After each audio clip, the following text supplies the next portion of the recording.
On this week's show, hacked cars, Tesla losses, and Audi buys a bunch of patents. These stories and more coming up next on T.E.N.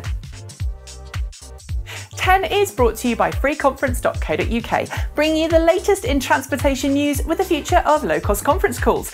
Make conference calls anywhere in the world for just the cost of one local call. Visit www.freeconference.co.uk today to find out more.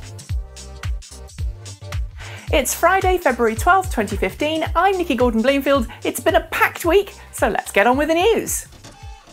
With very few exceptions, we all seem to like the interconnected cars of today. They let us play our favourite tunes on the go, give us up-to-date traffic information, and if we're lucky, even let us unlock them, precondition the cabin, and in the case of electric cars, charge them remotely. But on Monday, Senator Edward Markey from Massachusetts published a worrying report suggesting that while automakers are happily giving our cars internet connections and some pretty neat smart car capabilities, they're not protecting our cars from hackers.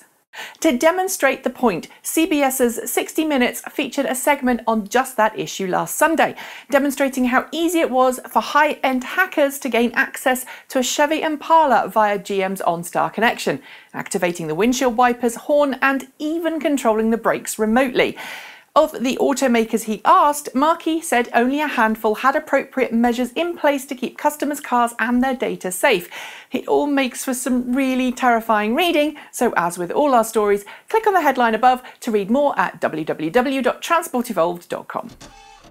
Thursday marked the official release of Tesla's Q4 2014 earnings this week, detailing how well the company has fared over the past 3 months. And while Tesla managed to post an unexpected non-GAAP loss of 13 cents per share instead of a predicted profit, Tesla Motors CEO Elon Musk regaled us with some other interesting news that helped Wall Street forget its money-losing quarter.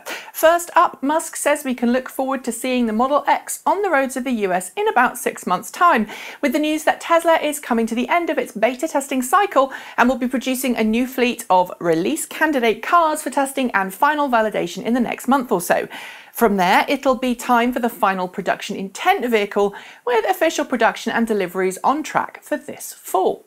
More interesting, perhaps, is the news that Tesla aims to start producing a home-based static battery pack sometime in the next 6 months, allowing domestic customers the chance not only to have their own backup power station and a two-way connection to a Tesla car, but also to run their homes entirely off solar power generated from the roof of their home. Price, specifications and design haven't yet been released, but we're keen to find out more.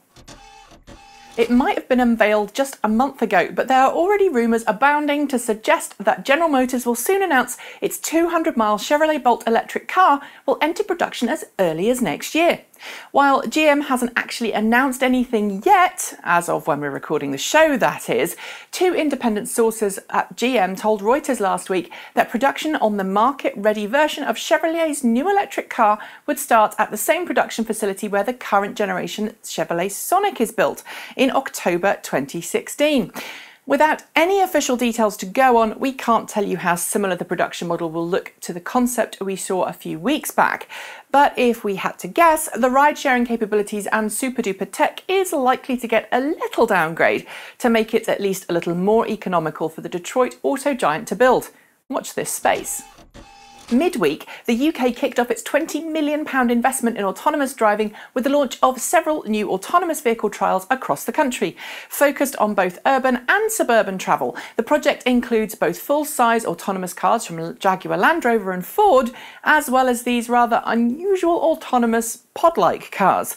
The full-size cars are kind of self-explanatory, but these little Lutz Pathfinders, 2-seat low-speed electric pods, aren't going to be sharing the road with other traffic.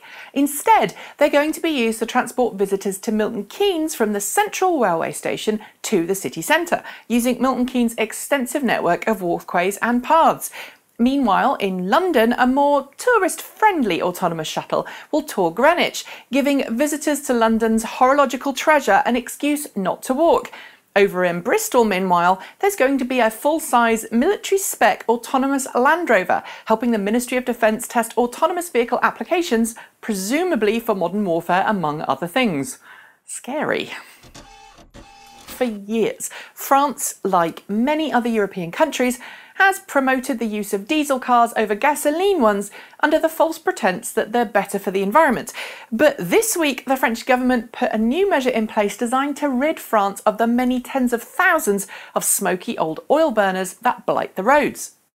Announced on Monday, the French government will soon give citizens who dump the diesel car over 10 years old a lovely €10,000 discount off a brand new electric car, meaning that if you've got an old oil squeezer, there may never be a better time to dump the pump for good, because that discount does appear to be on top of some already generous plug-in car incentives in places like Upper Normandy. With 60% of the country breathing air that isn't healthy and more than 80% of all French cars on diesel on the French roads, the French government says it hopes the incentives, which will come into force in April, will change the fuel mix of the French fleet forever. Vive la différence, n'est-ce pas? Volkswagen reiterated its commitment to future fuels this week with the announcement that it would be spending an estimated $10 million in the next year on expanding public charging infrastructure in the US. Coming on the heels of its joint East Coast-West Coast DC quick charger announcement with BMW and ChargePoint from a few weeks ago, which some of that $10 million will go towards, Volkswagen says it will be funding installation of DC quick chargers at many of its dealers across the US, as well as helping to fund the installation of level 2 charging stations in cities around the US. But in order for that money to be well spent, VW also called on the federal government, as well as individual states and even local councils, to put into place the kind of legislative measures needed to encourage more people to plug in. It also called for the EPA to extend its credit multiplier program for automakers who make greener cars, and it would actually lower the number of green cars it needed to make in order to comply with tough emissions and fuel economy standards. So there are some mixed messages a little here. It's that time of year again when couples around the world get all cutesy and go out for romantic dinners together, but it's also, apparently, the most likely time of year for people to discuss relationship breakups online. So, to take advantage of Valentine's Day and its horrifying breakup carnage, Nissan Europe is asking people to break up with their petrol car this year in preference for a 100% Nissan electric Leaf. The weird, slightly unnerving social media ad is, well, unnerving, and encourages the viewers at the end to head to Nissan's special Valentine's Day site to find out more about a Leaf. Breaking up with petrol is easy to do, says Nissan, but watching that ad, that's hard. Days after announcing a $10 million commitment to electric car charging, the Volkswagen Group has also announced the purchase of some fuel cell patents from a Canadian fuel cell manufacturer in a deal worth an estimated $80 million. The patents, which the Volkswagen Group has already used in its prototype Volkswagen Passat High Motion and Audi A7 h-tron Quattro plug-in hybrid concept cars, will help Volkswagen arm itself to do battle with the likes of Toyota, Hyundai and Honda in the fuel cell marketplace. Since the announcement, we've seen lots of negativity from readers who see this as proof that Volkswagen is moving the wrong way when it comes to automotive world and green fuels.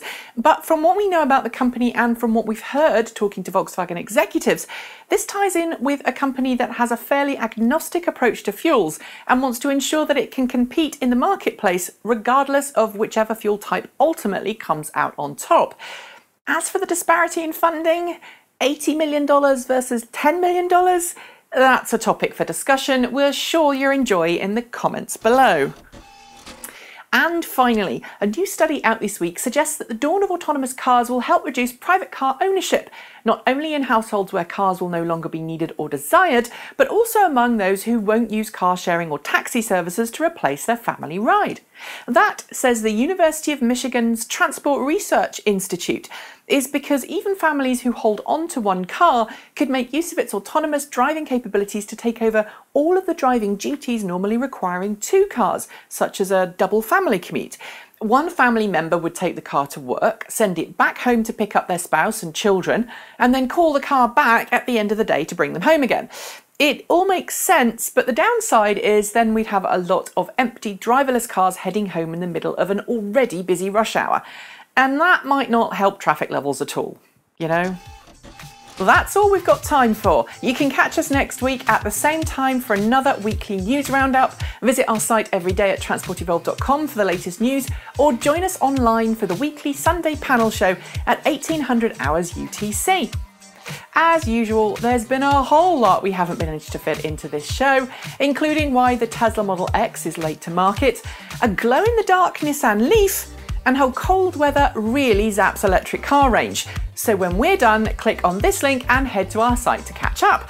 And don't forget to visit our show sponsors at www.freeconference.co.uk.